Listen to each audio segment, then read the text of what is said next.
আমরা মূলত হচ্ছে বিপ্লব করছি আর কি। আমাদের এখনো মনে হয় যে এখানে বসে কথা না বলে রাস্তায় গিয়ে স্লোগান দিই।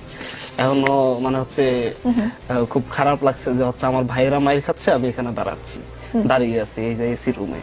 তো আমাদের হচ্ছে এসি রুম বা হচ্ছে ফ্যানের বাতাস ভালো লাগে না, আমার ঘাম ঝরাতে ভালো লাগে, নিজেও একবার রক্ত ঝরছি, সেটার মধ্যে আনন্দ আছে যে হচ্ছে গুলি খাবো, রক্ত ঝরাবো, কিন্তু অন্যায়ের প্রতিবাদ করবোই।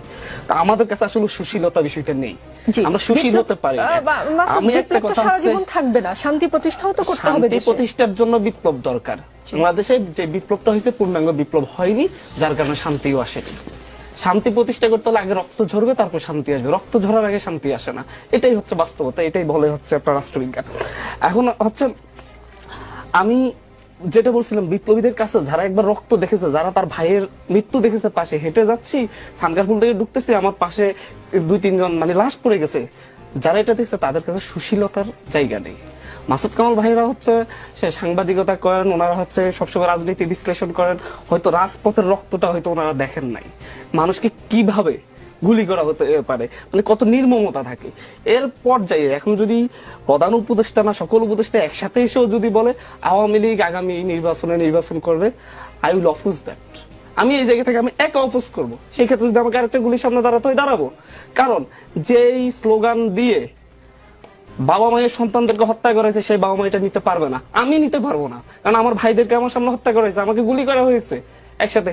প্রতিদিন আমাকে জোরপূর্বক গেস্ট রুমে বসিয়ে জয় বাংলা জয় বঙ্গবন্ধু স্লোগান দিতে রাতে 3টা পর্যন্ত বাধ্য করেছে। It's fascism. হিটলার মুসলিনীর দল যদি নিষিদ্ধ হয়ে থাকে, বাংলাদেশ আওয়ামী লীগ কেন নিষিদ্ধ হবে না? এই সুশীলতা কোথা থেকে আসে? আন্তর্জাতিক বিশ্বে, গণতান্ত্রিক বিশ্বে দেখেন, জার্মানিতে আছে ফ্যাসিস্ট দল, সে কি নিষিদ্ধ হয়নি? আইন করে নিষিদ্ধ, বিচারের মাধ্যমে নিষিদ্ধ হবে। বিচার হওয়ার আগ পর্যন্ত দল হিসেবে এটা তো ব্যক্তি অপরাধ করে নাই। আওয়ামী লীগ দলীয় ভাবে অবস্থান নিয়েছে ছাত্র জনতাকে প্রতিরোধ করার জন্য। আওয়ামী লীগের অফিস থেকে ঘোষণা দিয়েছে 4 তারিখে থাকবে, প্রত্যেকটা অস্ত্র নিয়ে নেমে গিয়েছে।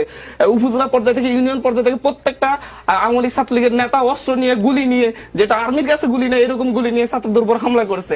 আসিফ, কাউন্সিলর আসিফ, মানে ঢাকা শহরে কে না নামছে। তো এটা দলীয় ভাবে যখন অবস্থান নিয়েছে, তখন তাদেরকে প্রতিরোধ করতে হবে।